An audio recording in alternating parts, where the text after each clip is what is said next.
Hi, Hannah. Hey, Brandon, how's it going? What's happening in your world Oh today? my gosh. Well, I am in my new office here, the garden level of the Berkeley Center. So if you're hearing like a different auditory Environment. um, environment, there's probably still some adjustment to make Hmm. to the acoustic Oh, dimensions of the wow. space. But I'm here.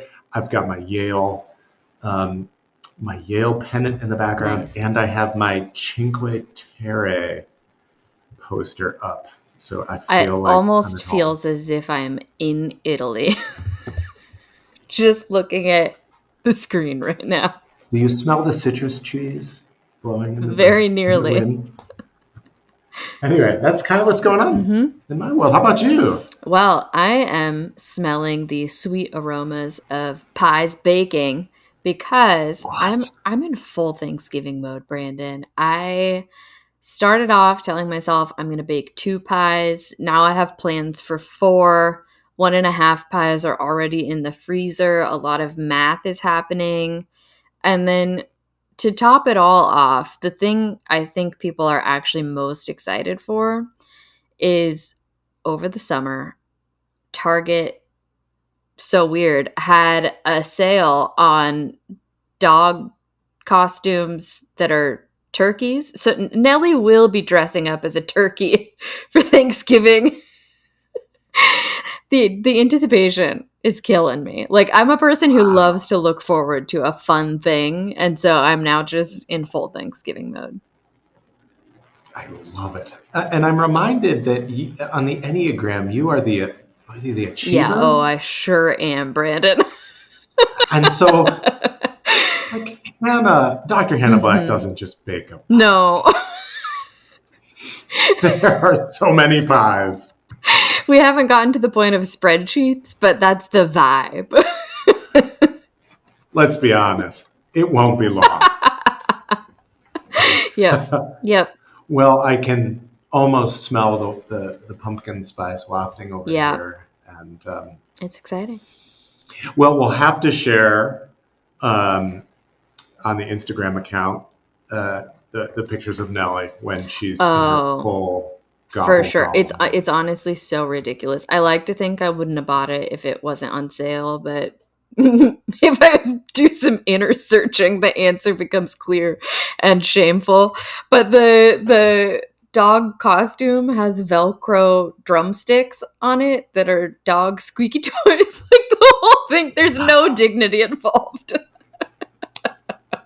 Well, and I love the irony that she will be, without Yeah. any knowledge of it, dressing up as ultimately what will be dinner. Yeah. Yeah. Yeah. There's no getting around that one. No, it is sort of dark and undoubtedly humorous. Oh my gosh. And Nellie has been here at the Berkeley Mm-hmm. Center as the new Berkeley Divinity School at Yale mascot Totally. for sure, welcoming students. Mm-hmm. Yep, making theological pronouncements. I mean, They'll crown her she's Professor impressive. Nelly any day now. Well, at least she'll be a lowly lecturer like the both of Sure. us will be. She Exactly. can only hope. Oh boy. Okay. Well, Well, turning to slightly more serious things, might I introduce us to our guest for the day?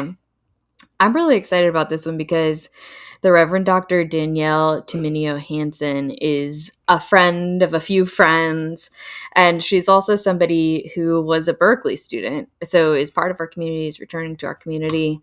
So let me just kind of give you a brief introduction so we know why we're excited to hear from her. The Reverend Dr. Danielle Tumminio Hansen centers her work at the intersection of practical theology, trauma studies, and feminist philosophy. So she's a hardcore theologian who's out here doing really important work. She's the author of 5 books, the most recent of which are Trauma Informed Spiritual Care, Interventions for Safety, Meaning, Reconnection, and Justice, which we'll talk a lot about today, and I'll definitely link to in the show notes. And Speaking of Rape, The Limits of Language in Sexual Violations. Her research interests include the theological dimensions of trauma, theological issues related to sex and reproduction, narrative theories of the self, epistemic injustice, restorative justice, and social epistemology. She has appeared as a guest on major national and international news outlets to discuss the intersection of religion and pop culture. And she's a Yaley. She has a BA from Yale in English. She has an MDiv and an STM from Yale Divinity School. And her PhD in practical theology is from Boston University. She's currently Associate Professor of Practical Theology and Spiritual Care at Candler School of Theology at Emory. So excited. Wow. I mean, she really is the pracademic, isn't she? Totally. I mean, just bridging. Honestly, we love a the priest divide that we sometimes theologian. feel. Yeah. Yeah. Yeah. It is a weakness of ours, right? Like, bring them on. Like, is it a weakness? It's not a weakness. I think what we get really excited it's about. a secret strength of ours. There are a bunch of priest theologians around. We just maybe don't expect that the way contemporary academia and church and world are set up. Yeah. Enjoy this one. Hi, I'm Brandon Nappi. Hi, I'm Hannah Black, and we're your hosts on the Leader's Way podcast. A Yale podcast empowering leaders, cultivating spirituality, and exploring theology. This podcast is brought to you by Berkeley Divinity School, the Episcopal Seminary at Yale.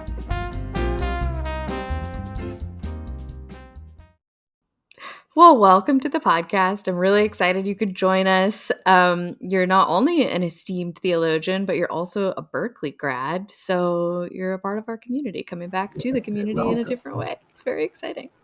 Thank you. You know, I'm not only just a Berkeley grad, but I'm a Yale undergrad too, who spent a lot of time at Berkeley as an undergrad. So I feel like I've actually earned like multiple Berkeley certificates, even though I just have the one. You're the one official one. And a super Berkeleyite. There you go, yeah.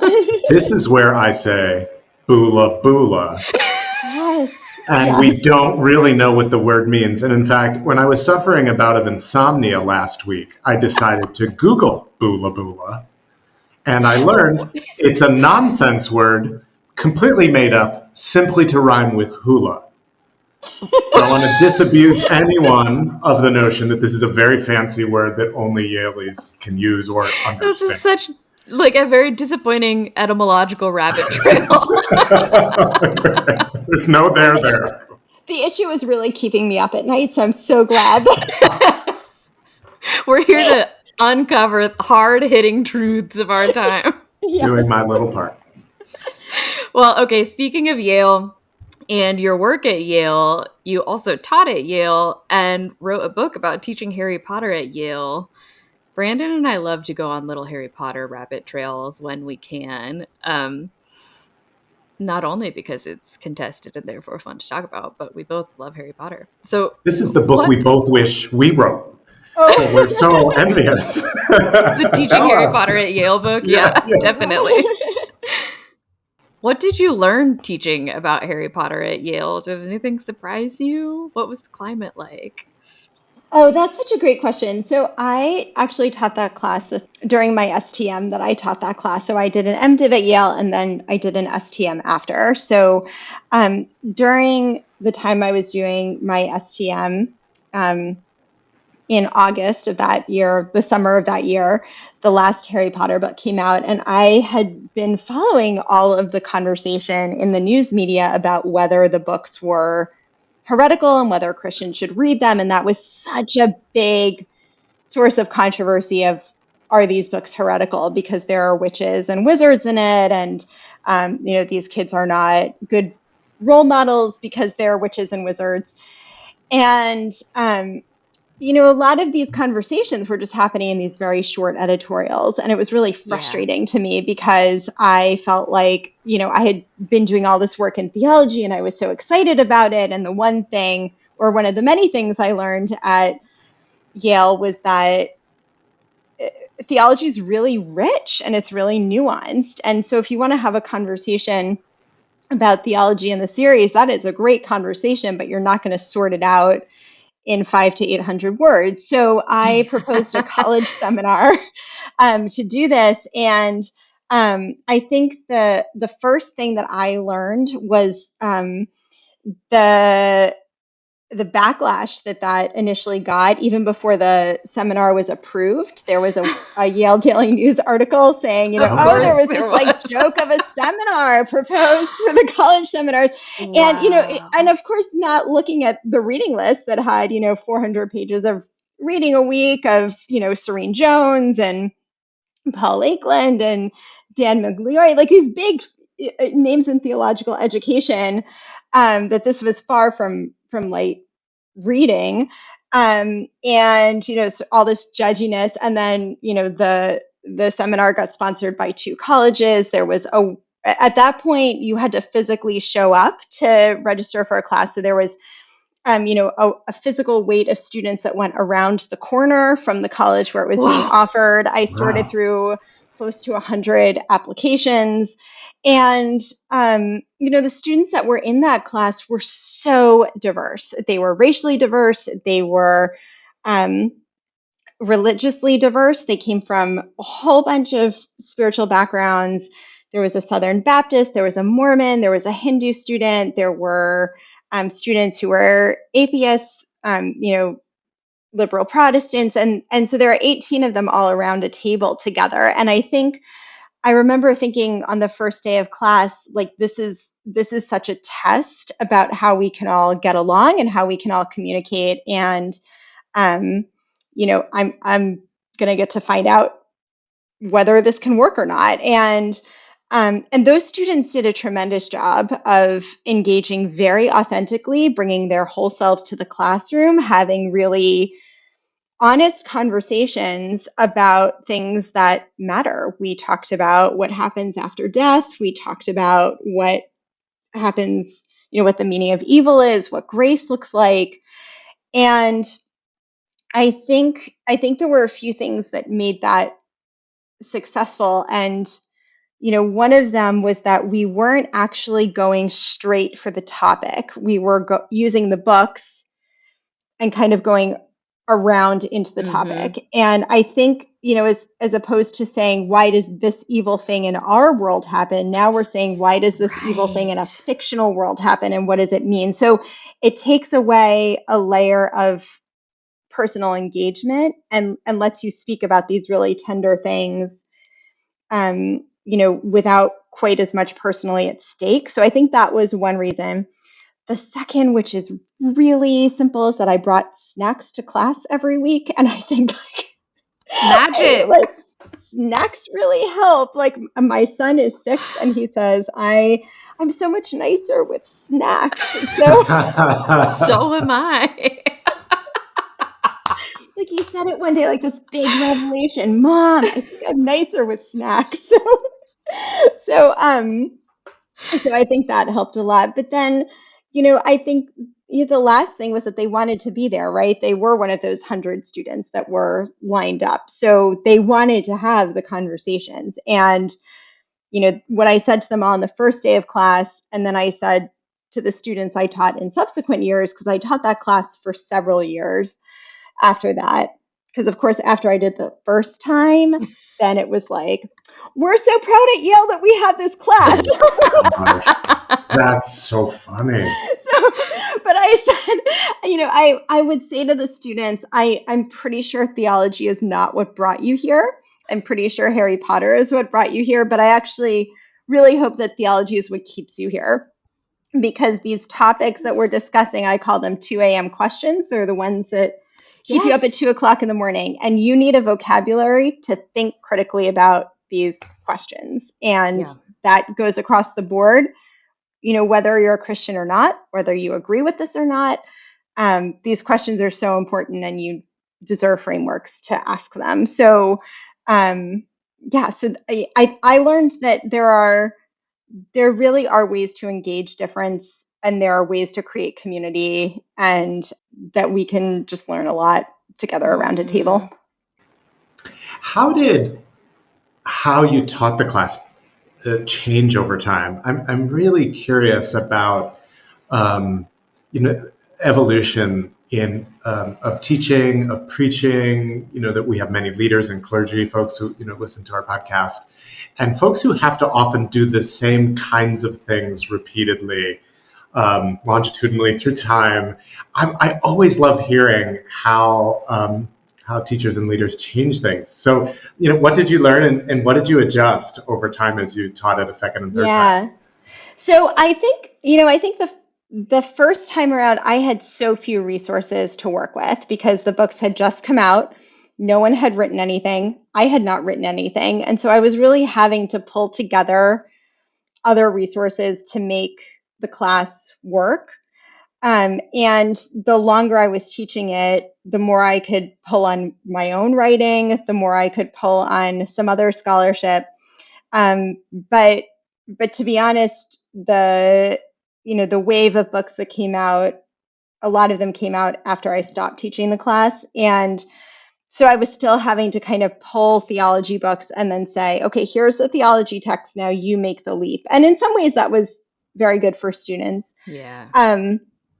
I think the elephant in this conversation is that one of the big changes in how we think about the books is how J.K. Rowling has spoken publicly, if not about the books, then about her views on social issues in the past few years. And I had stopped teaching the class by then. I wasn't living near New Haven anymore. I wasn't living in New England. And I was teaching at a seminary down in Texas where I was teaching grad school pastoral theology classes. So I've thought a lot about how I would teach the class now if I taught it. And I feel like it's such, I think you would have to have a class on J.K. Rowling and what she's said about social issues. But to me, I've heard some of the stars of the movie say, regardless of the statement she's made about gender issues, the books are still really powerful, transformative books. And when I hear that, I think it raises this really important issue about how we read anybody's text. Do we read it with the author's intention? Do we read the book as a book apart from its author?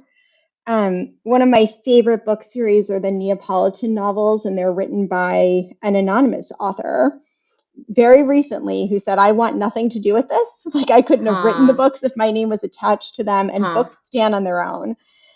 And I do tend to be a believer that books stand on their own as their own being apart from their author. And also you get a truthful and really interesting read when you take the author's view into account. So I think if I was going to teach it now, I probably would have a class on what are different ways of reading this text, what's at stake if we read it in different ways,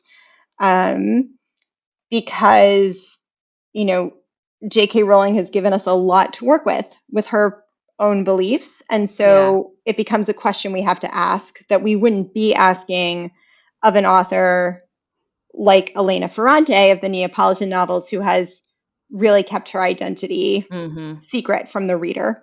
So I would probably do that. And it's a live question in theology. I mean, we wonder a lot about New Testament authors, but even one of the weirdest experiences of this I've had was a graduate seminar when I was a grad student that was all about Karl Barth's personal life. And the other woman in the room, because there were two of us, raised her hand and said, should any of this affect the way we read the church dogmatics? And the person just went, nope. Okay. Afterwards, we kind of had to debrief. Like, that was weird, right? Well, and it's interesting for me as someone who writes books myself to think about, I put something on the page very carefully for a reason. And so, but then do I expect the reader to extrapolate what was going through my head, or do I expect them to read what's on the page? And I mean, it's just such an interesting set of questions. So, yeah. I wonder if because there's so much to talk about. You've written about so many different things. I have a sense we could talk for hours, but I wonder if we could focus on some of your work in trauma and ministry and trauma-informed ministry. And maybe you could share a little bit about what it's like teaching about trauma-informed ministry, what that is. And also, I have a curiosity about how the word trauma is being used in our culture today. Um, I'm simultaneously really thankful that we can have really open and honest conversations about trauma, and I'm a little maybe concerned that the word trauma gets thrown around so often, perhaps diluting, um, the its power and maybe even ends up rendering folks invisible who've actually gone through something really traumatic in their life. So there's a lot there. I wonder if you can sort of speak in this general direction. Yeah, so I have so much to say about this, and it's such a great question. So one of my colleagues, I think had a really astute observation that she shared a year or two ago, where she said, we used to live in a society where nothing was trauma, and now we live in a society where everything is trauma. Yeah. And I think the benefit of living in the society that we live in is that we're not putting things in a closet or hiding them. We're more open to having conversations about instances that really are traumatic. Mm-hmm. But to your point, I use an example in the book of walking down a street and hearing a student say, "Oh, the test I just took was so traumatic," and saying it kind of in a jokey way. And so clearly that's different um, than a traumatic event that kind of really wrecks a person's world. And so then we have to ask kind of what the difference is. Are both of these trauma? What is trauma?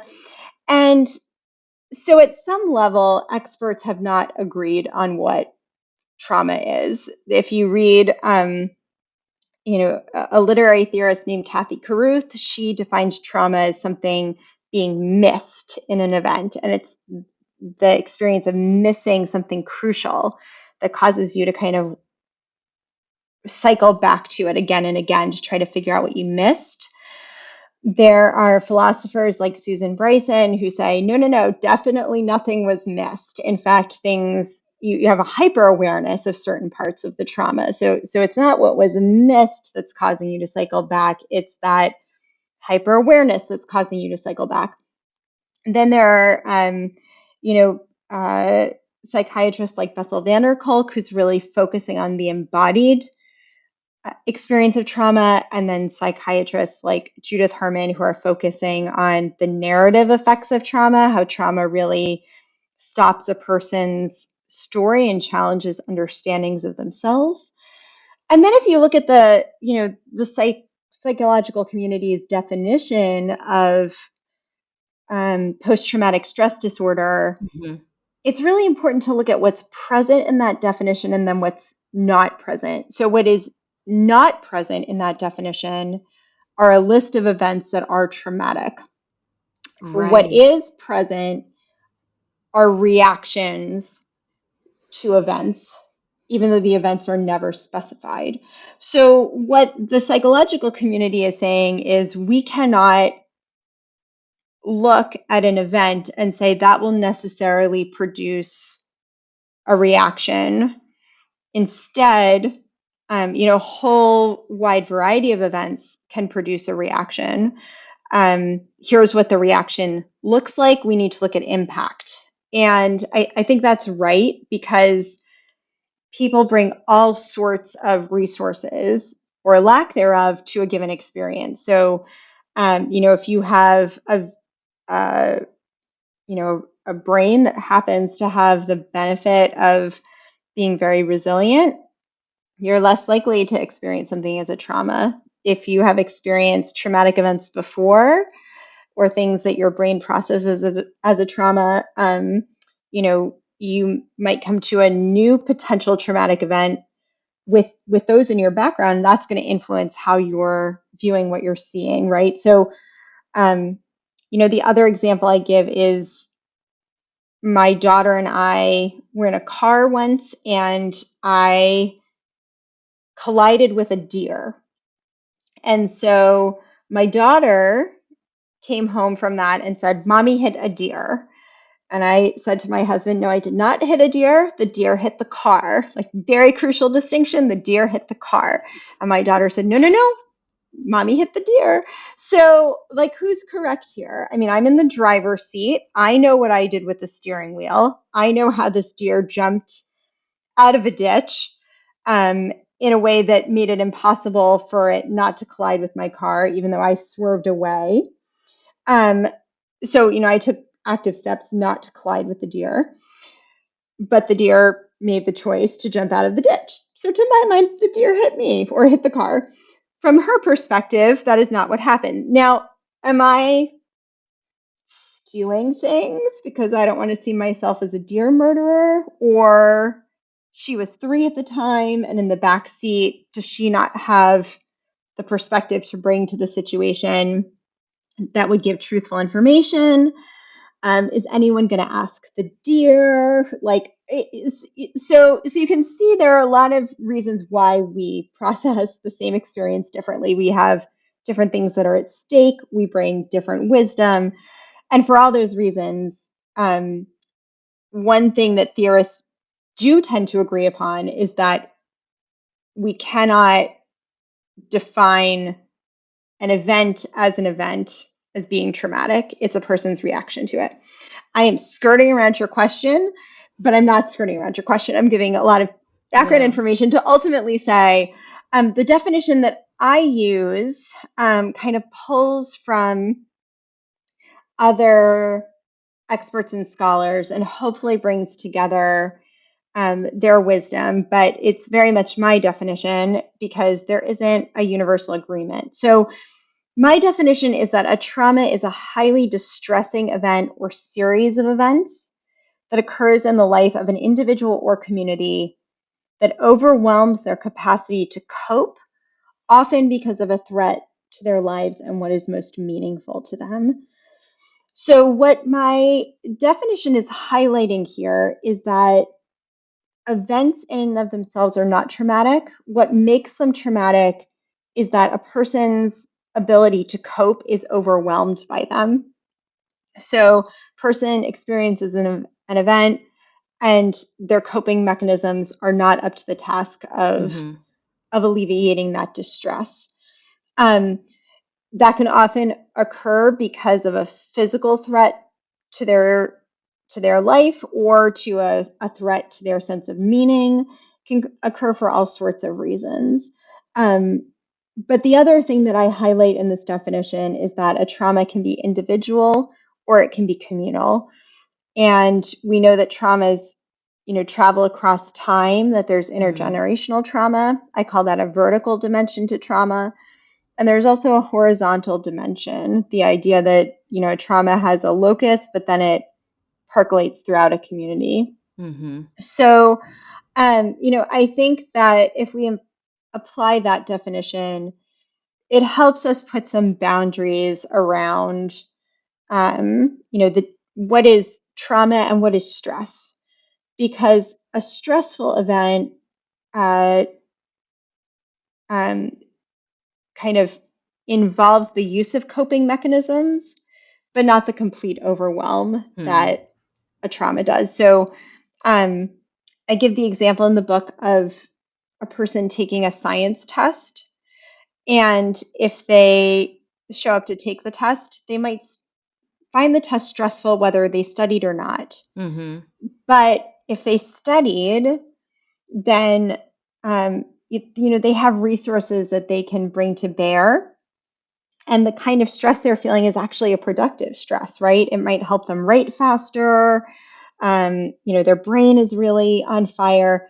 That's not the kind of stress that's traumatic. That's the kind of stress where your system is capable of coping with it. So that's how I explain the difference between stress and trauma. And I think when people are using that term trauma in an overly broad way, I think sometimes what they really mean to say is this was stressful in some way. Yeah. Yeah, that's Yeah. helpful. Yeah. Something that I think is important about the definition, but I think can be easily heard wrong about this medical definition is it. Maybe I'm just competitive, but I'm like, well, if I'm resilient enough, if I have enough skills, then I'll never be traumatized. But I don't think that's really the point of the definition. I think it's more about actual things happening in your brain that affect your being as a result of tough things that one Yeah, could encounter in life. I don't think there's any human being who isn't capable of having their coping mechanisms overwhelmed. It's, Right. different things will overwhelm different people, but nobody is immune from that. Mm-hmm. So, okay, I want to kind of shift gears and hear from you as seminary professor, former of church leaders. What should people be keeping in mind in their ministries? We hear sometimes about trauma informed pedagogy or trauma informed management. What does trauma informed pastoral care look like? And I kind of want to ask, like, does a priest need to know whether a person fits the actual definition of trauma? And also, how does a priest or fill in the blank other kind of leader react productively to somebody who's experienced a traumatic event?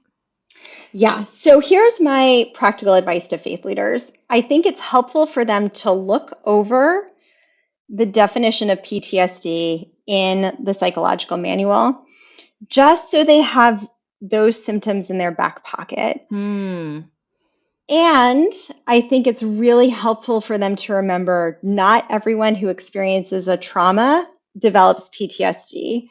A majority of people don't. It depends on the kind of event that they're experiencing. But the psychologist George Bonanno says on average about 30% of people who experience a trauma go on to develop PTSD. So a very practical takeaway, just have those symptoms in your back pocket. And when you're just sort of with a person and trying to figure out not if they have PTSD, but if they're traumatized, to look for that overwhelmed sense of like their coping mechanisms are overwhelmed. So here are some things that they might look for. Does the person have trouble speaking? Are they having trouble conceptualizing the event? Do they just flat out tell you, I'm overwhelmed, right? I think many faith leaders have an experience of sitting with someone who says, I can't make a decision about the funeral. I'm too overwhelmed, right? So just looking for that basic experience that we've all had at some point of just being that overwhelmed. So what do you do for the person who's that overwhelmed? I think there are three things that that a faith leader can do, and they can do them in this order. The first one is help the person or community they're caring for find a sense of safety. So this is an idea I take from a psychiatrist named Judith Herman. She's been really important in my work. She has studied trauma for decades and says this is an effective first stage for healing, is providing someone with safety. And that safety has to be holistic. So it has to be physical, it has to be psychological, but it also has to be spiritual. So I think one of the unique things a faith leader can do is provide that spiritual sense of safety. How do they do that? At a very basic level, they can be a safe presence themselves. And faith leaders learn all of that in a good intro to pastoral care class, how to be that safe resource for people. You don't abuse power. You don't act inappropriately in the workplace. You create a system in the place where you're serving that's healthy and life-giving. You're welcoming. of whoever comes through your door. You recognize the dignity of every human being. These are all things that can help create spiritual safety.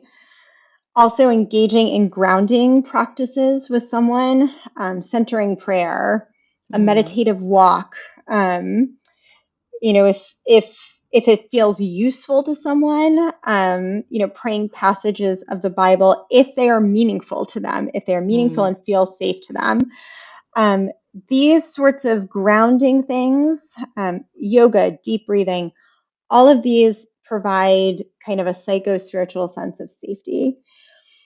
Faith leaders can also help create physical safety by, making sure, that the person is going back to live in an environment that is physically safe, and they can ask about that. And if that is not something the person is receiving, they can help with those resources. I didn't lead with that because many other people can do that. I wanted to really highlight the unique things a spiritual care provider can do. But they absolutely should be checking to see, is this person physically safe? And is the person psychologically safe? Are they in an abusive environment in some way that is, that is emotionally abusive? And what kind of resources can we get to get them out of there? So that's the first thing. The second stage is the meaning-making stage.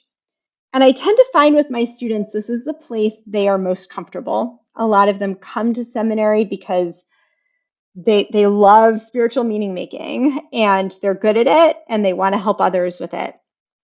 My biggest comment to them is you have to let the person you're caring for do the work. You cannot give the meaning to them.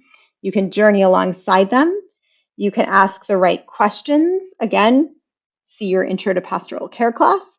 You can be a great active listener. You cannot impose that meaning, because just because it works for you does not mean it is going to work for them. And then the third stage is reconnection. And so Judith Herman talks about reconnecting with yourself and then reconnecting with your community. And again, if you're in a faith environment or serving as a chaplain somewhere where you see people regularly, like a school, that reconnecting with the community is something that can be really enduring and long term. If you're somewhere like a hospital, you're a hospital chaplain, you're going to start with that safety and you might never get beyond it. And that is fine. I cannot emphasize that safety piece enough. Nothing else can happen without it. So if you're a faith leader and you're listening and you're going to have one takeaway, it's that ability to give someone that safety is the most important thing you can do. So that was so beautiful, so perfectly packaged. And I wonder if we can ask you about one more thing while we have you here, because this summer you edited an issue of a journal about abortion. And I think we've heard so much politically about abortion. And I mean, frankly, this is something that faith leaders are also going to be coming across in their ministry. We just heard the results of the presidential election at the time of recording, and I think it's on people's minds.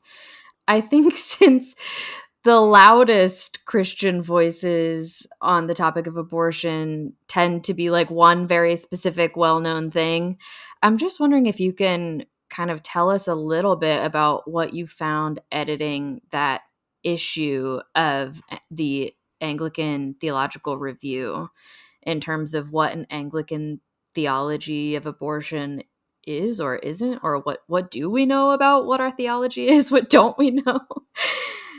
Yeah, I started preparations to edit that issue around the time that Dobbs was overturned. And one of the great gifts about editing is that I got to see everyone's writing and curate it and help folks express their own ideas.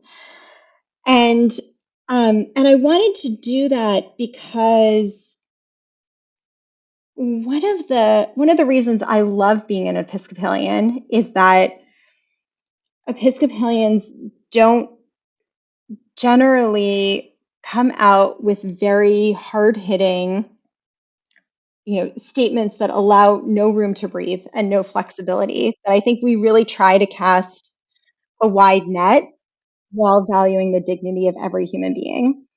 And what I found when I looked at the Episcopal Church's statements on abortion is that they were very inconsistent. So it Oh, wasn't a wow. wide net, it was a confusing net.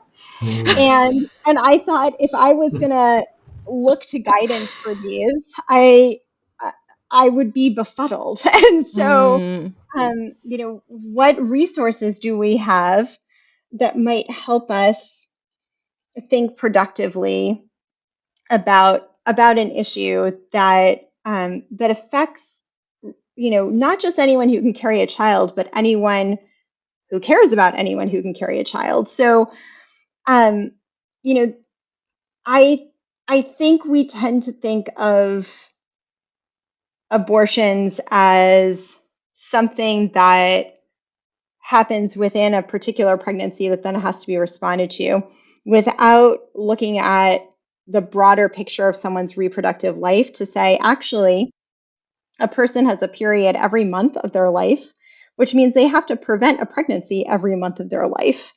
And that's a lot of pregnancies that you're going to have to not have one way or another, right? If women actually, or if people who could carry pregnancies actually carried every pregnancy to term that they could in their reproductive years, I think it's something like 12 or 14 children would be the average number that a person had. So there has, unless you want a society where people are having that many children as a matter of course, um, we have to ask the question of what is a faithful way to create a family or not create a family and engage in reproduction. And so that's why the issue was important to me to curate. I think one of the things that I learned from the authors I worked with is that the Episcopal and Anglican tradition have some really unique resources in terms of how we value discernment. We've always been a tradition that really values discernment. That's something that Jenny Leith and Karen O'Donnell wrote about in their essay. And so thinking about what discernment looks like here, because, we have to ask, is that communal discernment? Is it discernment within, just the individual who's carrying the pregnancy? So asking what does discernment look like, and how do we teach people to discern? I think that's a fair question. No one wants to make a decision about anything that isn't well reasoned, abortion or not abortion. So how do we teach people to discern? And something that's really interesting to me is what are the barriers that keep us from discerning well? So I'm really interested in something called epistemic injustice, and it's forms of injustice that affect our ways of knowing. And so I'm really interested in the kinds of things that cast a shadow or a lens over how we know. And if we're not discerning knowledge correctly, then our discernment is not going to be very good. So I think one thing that I think is worth highlighting is the question of how we discern and what it means to discern. The other, another essay that really caught my attention was one that Lauren Winner wrote about liturgy. And she talks about the enriching our worship liturgies, and that these liturgies contain a section where women can repent for the sin of abortion, and says this is the only place in our tradition where we have written a liturgy to repent for a specific sin, right? wow. Our rite of repentance does not outline specific sins. So it's only there. And she, kind of concludes, I think we have to ask ourselves what the significance of that is and what we're saying there. And just, is it what we want to say? So I really hadn't spent enough time with those liturgies to realize that was embedded in them. And so given how much our tradition uses liturgy so well as a primary source of our theology, it becomes really important for us to think about that in particular. Yeah, at the very least, weird. Yeah. It's just surprising. Yeah. Mm-hmm. Yeah. Well, I wonder, as someone who has positioned themselves so close to trauma and so close to the suffering of humanity, I wonder in your teaching, in your ministry, where you're finding hope and joy and beauty as a teacher, as a theologian, as a Christian. Yeah, I think I have learned a lot in the past 8 years in particular about this. And I I have been I've done a big shift in time for myself that I think 8 years ago, which was around the time our family moved to Texas, I had big hopes for who I was going to be, who my children were going to be, who our world was going to be. And I have a very different timeline for those hopes now. But I don't feel that the hopes have gone away. I still feel very firmly that I believe in our Episcopal commitment that we honor the dignity of every human being because we believe that human beings are fundamentally good. I I see so many decisions that are, to me, feel like they're being made by people who are very hurt, who are very traumatized, that are very reactive, and um, and I think that goes back further than 8 years ago. I think it goes quite a ways back. That we have a society in general that has a lot of societal trauma we're too afraid to unpackage for various reasons. Um, and I think that because of that, people feel powerless and they feel um, afraid on both sides of the aisle, and and it still feels very much to me like when we understand people as being hurt that way, um, it helps me to see them as humans. And I have been very intentional about developing healthy coping resources for myself and naming for myself, oh, this is where I experience safety. This is how I can help calibrate my nervous system and my spiritual life to be grounded, even when there's a lot of whirling storminess around me. And so I look at the world we live in now, and I find hope in that. Um, I feel like I have a toolkit for weathering some of this, and I think a lot of us have that toolkit, whether we're naming it for ourselves or not. Maybe we need to bring it to our awareness a little more, but I think a lot of us have that toolkit. And I followed Becca Stevens on Instagram. She had this beautiful Instagram quotation the day before the election, and she said, tomorrow I'm getting up and I'm going to work. I went to work in the Trump administration, in the Biden administration, in the Obama administration, in the Clinton administration, in the Bush administration, because the need is still there. And I will work with anyone who cares about, women who have been trafficked and prostituted, to help with their healing. And I mean, I liked that post so quickly because, we can control getting up in the morning and doing the work that we're called to do. Yeah. And, it's hopeful to me that we're called to do it. And it's hopeful to me that we get up every morning and do it. Yeah. Oh my goodness. Thank you for joining us. I hope there's a part 2 unpacking even more of this Well, sometime. Oh, I hope so. well, it's such a joy to be back with my Yale people. And Oh Yay. my goodness. And Brandon and I are just collecting Atlanta friends, so we're going to have to pilgrim Yay, at some road trip. point. Road trip. excellent. I'd Definitely. love that. Come on down anytime. Mm-hmm.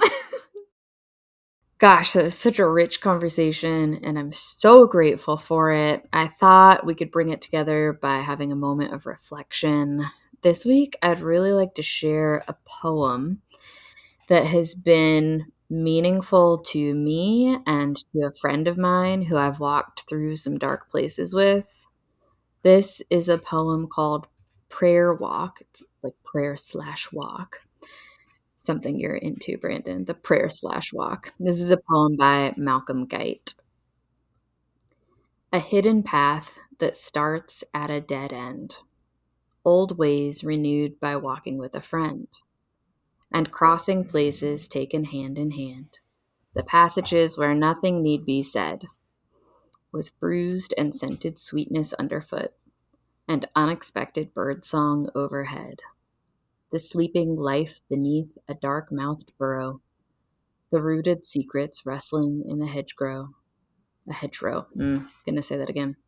The rooted secrets wrestling in a hedgerow. The land's long memory in ridge and furrow. A track once beaten and now overgrown, with complex textures, every kind of green. Land and cloudscape melting into one. The rich meandering of streams at play, a setting out to find oneself astray, and coming home at dusk a different way. Thanks. I needed that image of walking with a friend. I hope that this podcast feels like that for folks. I know it does for me. Thanks for listening to the Leader's Way podcast. You can learn more about this episode at berkeleydivinity.yale.edu/podcast. Follow along with us on Instagram at theleadersway.podcast. And you can rate and review us on your podcast app, and be sure to hit follow so you never miss an episode. And if you'd like this episode, please share it with a friend. Until next time. Peace be with you.